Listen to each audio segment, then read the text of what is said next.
Welcome to Devotionary, where we make the Bible accessible and applicable.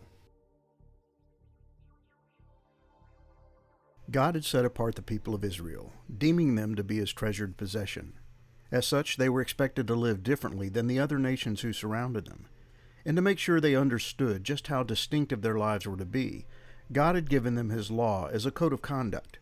He had left nothing to chance. They were not free to establish their own rules or to live according to their own standards. God had given them an extremely detailed list of rules intended to regulate every area of their lives, from the minuscule to the major, and the common to the holy. And in Deuteronomy chapter 19, verses 14 through 21, Moses provides the people of Israel with some last-minute reminders about God's law and his expectation that they hear and fear them. In other words, that they obey them.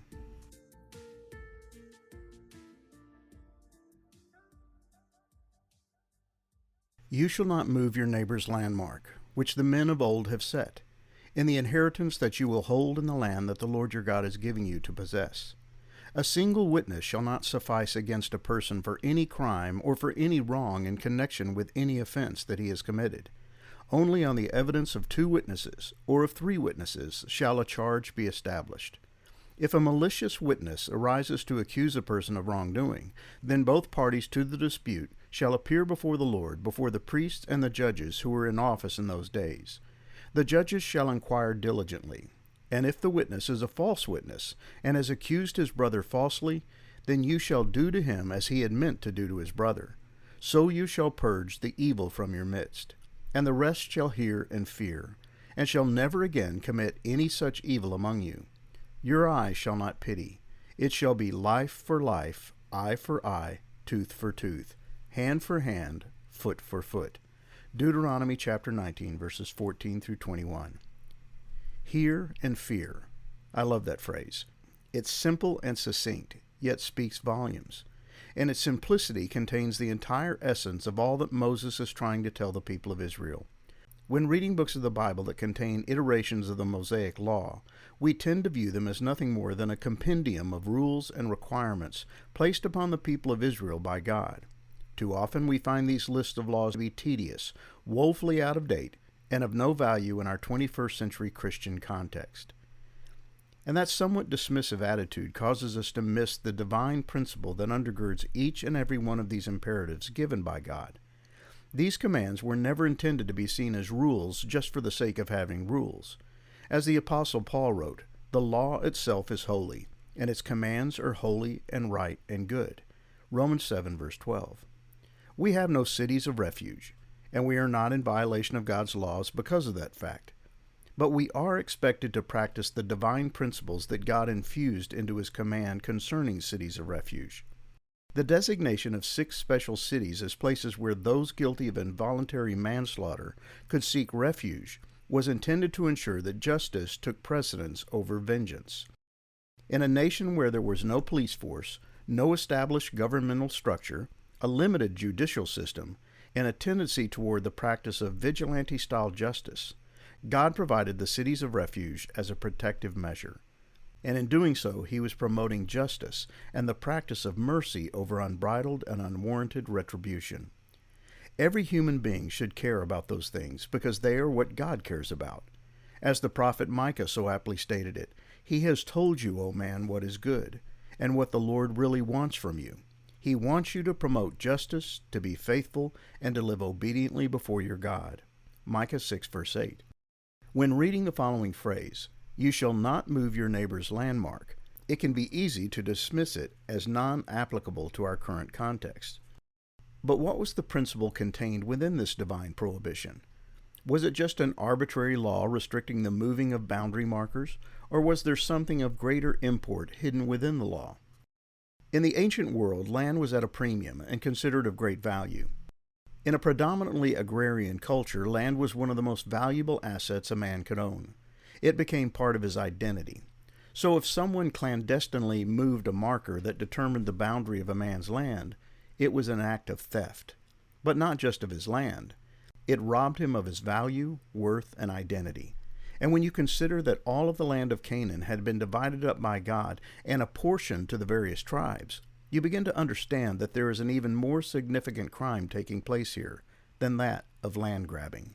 It was a violation of God's divine will. In verses 15 through 21, Moses outlines the regulations concerning the use of witnesses in a civil dispute. This could apply to a case of someone accused of moving a boundary marker, or, as Moses states, any crime or for any wrong. The rule was simple. Only on the evidence of 2 witnesses or of 3 witnesses shall a charge be established. Deuteronomy 19, verse 15. One witness would not suffice, because that would result in a stalemate, with one man's word pitted against another. Again, don't miss what's behind all this. It has less to do with the crime committed than the means by which an accusation is to be leveled. God is putting safeguards in place to prevent false accusations that could result in inequitable or unjust outcomes. In verse 16, Moses refers to a malicious witness. The Hebrew word is chamas, and it most often gets translated as violent. This is an individual who has evil intent. He is a false witness, or a liar whose underlying motivation is to do harm to another. And Moses provides very specific instructions concerning this type of situation. If a malicious witness arises to accuse a person of wrongdoing, then both parties to the dispute shall appear before the Lord, before the priests, and the judges who were in office in those days. Deuteronomy 19, verses 16 through 17. It's noteworthy that Moses refers to the accuser as a malicious witness even before the case has been heard by the authorities. For this person to level an accusation without the requisite second witness would have been an indication that his intent was evil. He had no corroborating witness to support his claim. You see this law played out in the trial of Jesus before the Sanhedrin. The religious leaders were desperate to find at least 2 witnesses who could level the same charge against Jesus that might warrant a call for his execution.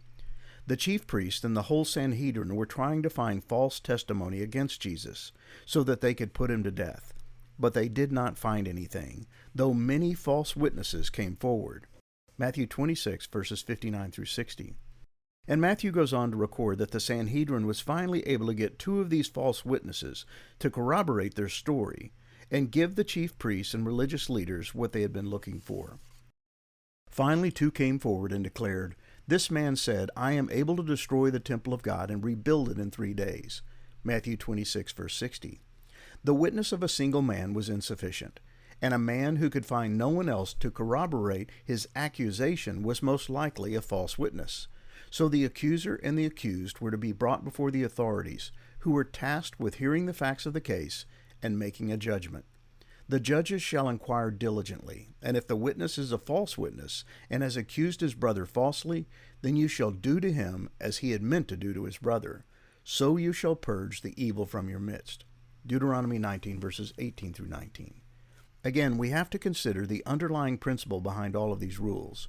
Moses had provided the Israelites with God's prescribed means of settling disputes among them, and he had told them the undergirding principle behind it, justice.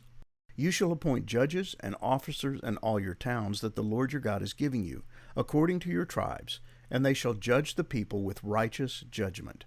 You shall not pervert justice. You shall not show partiality, and you shall not accept a bribe, for a bribe blinds the eyes of the wise and subverts the cause of the righteous. Justice, and only justice, you shall follow, that you may live and inherit the land that the Lord your God is giving you. Deuteronomy 16, verses 18 through 20. God wasn't interested in judgment for judgment's sake. He wanted righteous judgment. He demanded that justice be served. There was no place for false witnesses and maliciously motivated legal cases among his people. Moses had made it perfectly clear, justice and only justice you shall follow. Which brings us back to those 3 simple words, hear and fear. All of these rules and regulations were intended to orchestrate and regulate the lives of the Israelites, but more than that, they were meant to instruct the people of Israel about the nature of their God. He was just, holy, and righteous in all his ways. He was set apart and distinct in nature, and he had called his chosen people to reflect the nature of his character by keeping his carefully crafted commands. Consecrate yourselves, therefore, and be holy, for I am the Lord your God. Keep my statutes and do them. I am the Lord who sanctifies you. Leviticus 20, verses 7 through 8. God had set the Israelites apart as his own possession. And in a sense, God had placed boundary markers around them, designed to restrict and regulate their behavior. Those commands or markers were God ordained and not up for negotiation. But the people of Israel would find themselves constantly tempted to move God's boundary markers in a vain attempt to increase their own inheritance. When a man chooses to violate the commands of God, it's because he is determined that God is not just. He has concluded that God is holding out on him, denying him what is rightfully his. But this kind of behavior is unacceptable among God's people. It reveals a heart that does not truly know or understand the unwavering, never-changing justice and righteousness of God.